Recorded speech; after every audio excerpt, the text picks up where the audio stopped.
Hello, hello, hello! You're tuning into the episode of The Wonderkind Show. Today's third topic, I think Lamar Jackson is getting ready for a monster, massive, historical season. Look. When you look at last year, right? When you look at the Baltimore Ravens, nobody ever puts into context Lamar Jackson's numbers and the Ravens' offense. There were so many mitigating factors, right, that played such a part in how the offense started out slow and started gaining momentum later, and guys were missing and everything else. And here's the thing. I don't think that's going to be the problem this year. And it's for a multitude of reasons. But the reason why I'm bringing this up, right, is because of this. There was a list that was made, I believe, by Don Cliveman. And what this list shows are all the teams when they last had a player throw for 5 touchdowns in a game. And as you can see on the list, for 2023, Lamar Jackson, Jared Goff, and CJ Stroud were the time with those 3 teams the latest to throw for 5 touchdowns for their respectable squads. Everybody else, the last time they've done it, look at this, 2021, 2020, 2019. And the 2019, we saw Lamar do it, 3 or 4 times in one season? So there's that too. The reason why this brings up because what I'm just telling you is the context behind the numbers and the play style of Lamar and the offense last season. Lamar has been putting up like these gaudy numbers with a team that likes to run out the clock. When they get up by 1 or 2 touchdowns, it's time to feed the running back and then let him milk the clock.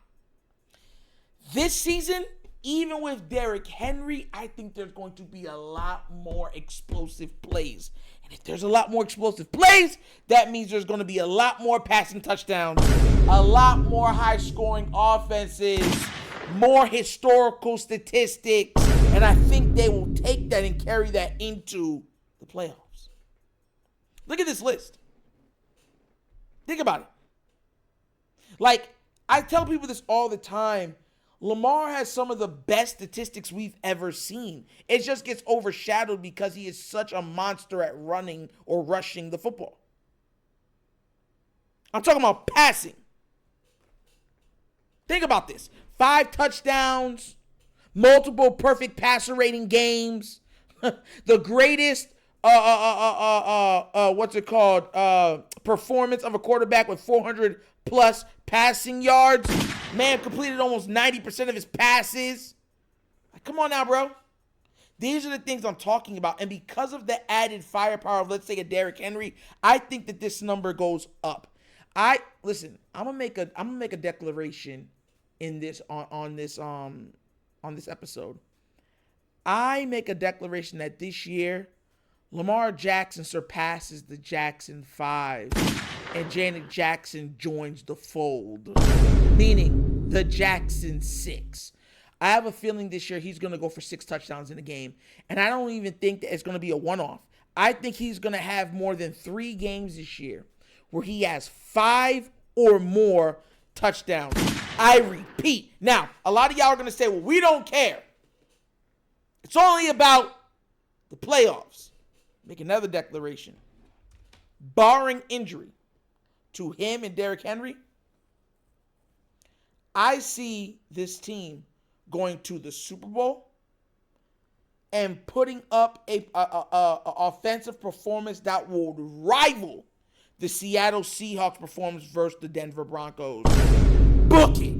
I'm telling y'all. Y'all be thinking I be joking about stuff. I am not joking. A lot of times when I say things, it gets overshadowed because I try to make you guys laugh and smile and stuff like that. But a lot of times people that are in my comments bring up like, yo, Nitro did call this. I'm telling y'all, the Jackson 6 is on the way. It's on the way. And I don't think there's going to be a league or anything the league could do to stop or slow this man down. Let me be clear right now. I don't have Lamar Jackson just winning the AFC North. I have him having the best record also in the AFC in back-to-back seasons, riding that all the way to the Super Bowl, and then putting up a historical offensive performance that would rival any player individually in the history of the sport. That's what I'm saying. And look, I know a lot of people don't understand. This is basic. This is just math. Lamar forces you to play 11 on 11 football. That is fact. Derrick Henry forces you to put everybody in the box. Fact. The Ravens have yet to be able to use Mark Andrews and Isaiah Likely simultaneously. They're going to be doing that this year also. And now you're no longer having a rookie that you're depending on. You're having a second-year player who is now understanding what the league and what it entails, the little things he's coming into this year with. And Zay Flowers. Yeah, it's going to be a problem. I'm telling you, just if you're looking at the numbers of the game, if you're looking at Lamar and Derrick, they're going to suck everybody in. There's going to be games where teams say, beat us through the air. We don't care if you blow us out. You're not beating us on the ground. And Zay Flowers is going to have games where he has 3 touchdowns. Isaiah might have 2. Mark got 1. And I haven't even talked about Bateman in this equation. Look. I'm going over tape. I'm looking at how the Ravens like to do things. I'm seeing how Lamar likes to do things. I'm watching Lamar put up these type of numbers. And the reason why I say context is because everything comes full circle with me. Context is always the key word. Why that is so impressive, the time when he was putting up these numbers, OBJ was hurt. Mark Andrews was hurt. Keaton Mitchell was hurt. His number 1 running back, hurt. Left tackle, hurt. Right tackle, hurt. Bro, that's what he was doing with all of those players either not playing at 100% or missing in action. And I can name more players.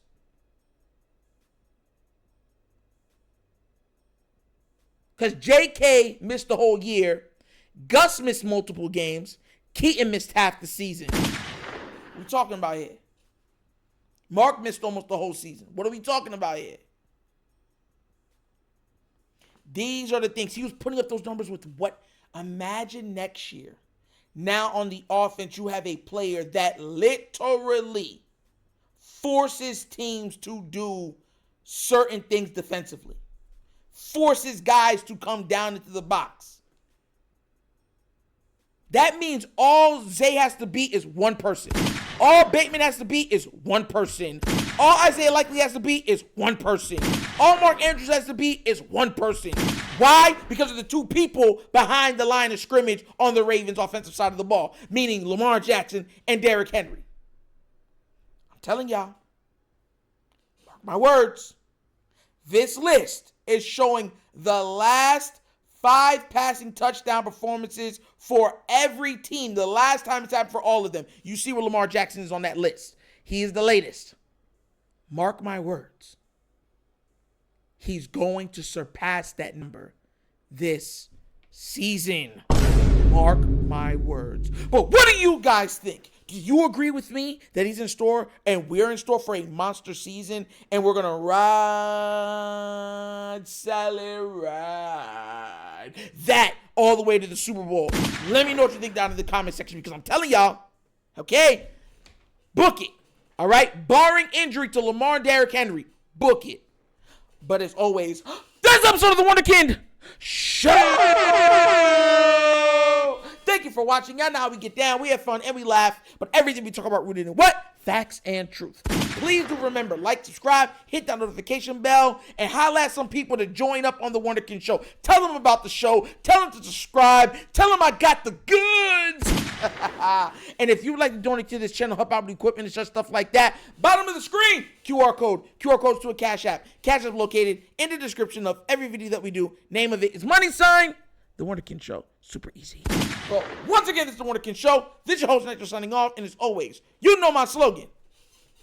Peace. And I am out of here. What? You're... Finish him, Daddy. Oh!